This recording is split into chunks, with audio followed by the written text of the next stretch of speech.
আসসালামু আলাইকুম। যে বা যারা যেখান থেকে দেখছেন সকলকে ধন্যবাদ। দর্শক, বাংলাদেশের আনসাররা আওয়ামী লীগ করে, বাংলাদেশের সমস্ত রিস্কাওয়ালারা আওয়ামী লীগ করে, বাংলাদেশে যত হিন্দু সম্প্রদায়ের মানুষ আছে সবাই আওয়ামী লীগ করে, বাংলাদেশের সমস্ত পুলিশ সদস্যরা আওয়ামী লীগ করে। দর্শক, তাহলে এখানে অন্য দলের মানুষ কোথায়? তাহলে কি বাংলাদেশের সবাই আওয়ামী লীগ করে? দর্শক, এই কথাটা কেন বলেছি জানেন? এখন কিন্তু সোশ্যাল মিডিয়ার যুগ। আসলে কোনো কিছু লুকানোর মতো এখন আর এই সময়টা নেই। এটা কলির কালের যুগ নয় যে ভাইরাল হবে না যে কোনো বিষয়। আপনি যে কোনো কিছু করেন না কেন বাংলাদেশে এখন নিমিষেই ভাইরাল হয়ে যাবে। সোশ্যাল মিডিয়াতে ঢোকার পর দেখলাম আওয়ামী লীগ নাকি কখনো আনসার হয়ে আসবে, কখনো রিক্সাওয়ালা হয়ে আসবে, কখনো হিন্দু সম্প্রদায়ের মানুষ হয়ে আসবে, কখনো পুলিশ হয়ে আসবে। এই বিষয়গুলো কিন্তু যোগাযোগ মাধ্যমে প্রায়ই দেখা যাচ্ছে। যদি বাংলাদেশের সবাই আওয়ামী লীগ হয়, যাদের নাম বললাম ওনারা যদি আওয়ামী লীগ হয়, তাহলে বাংলাদেশে আর অন্য দলের মানুষ তো আমি দেখছি না। তাহলে প্রধানমন্ত্রী শেখ হাসিনা কেন ক্ষমতাচ্যুত হয়ে উনি ভারতে আছেন? তাহলে উনি দেশে নাই কেন? সবাই আওয়ামী লীগ করলে উনি তো বাংলাদেশে থাকার স্বাধীনতা পেত।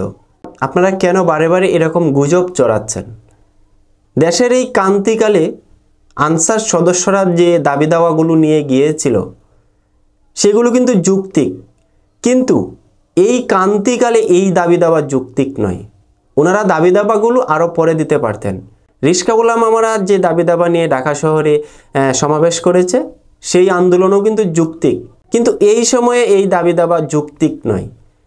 এখন অন্তর্বর্তীকালীন সরকাররা দেশ চালাচ্ছেন, ওনাদের কিন্তু আগে কখনো দেশ চালানোর অভিজ্ঞতা নেই, ওনারা কখনো কোনো দেশ চালায়নি।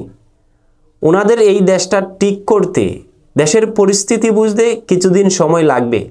ওনাদেরকে কিছুদিন সময় আপনার আমার দেশের সকল শ্রেণী মানুষের একটা সময় বেঁধে দিতে হবে। তাহলেই দেখা যাবে ওনারা এই দেশটাকে কতটুক দূরে নিয়ে যেতে পারেন, দেশের জন্য কি কি কাজ করতে পারেন। আমরা এগুলো না করে কি করছি? যত দাবি দেওয়া আছে সবগুলো নিয়ে সচিবালয় ঘেরাও করছি, ঢাকা শহরে রাস্তায় রাস্তায় আন্দোলন করছি। দেশে কিন্তু স্মরণকালের ভয়াবহ বন্যাও দেখতে পাচ্ছেন। এই সময়টাতে এত দাবি দেওয়া আসলেই দেওয়া ঠিক হয়নি। দাবি দেওয়া যারা দিচ্ছে সবাই আওয়ামী লীগ, যারা সচিবালয় ঘেরাও করেছে সবাই আওয়ামী লীগ। আচ্ছা, এইগুলো কেন বলেন আপনারা? এইগুলো বলার যুক্তি কি? দেশে সবাই আওয়ামী লীগ, তাহলে অন্য দলের মানুষ তো আমি দেখছি না, আপনারাও তো দেখছেন না। সকলকে ধন্যবাদ। আসসালামু আলাইকুম।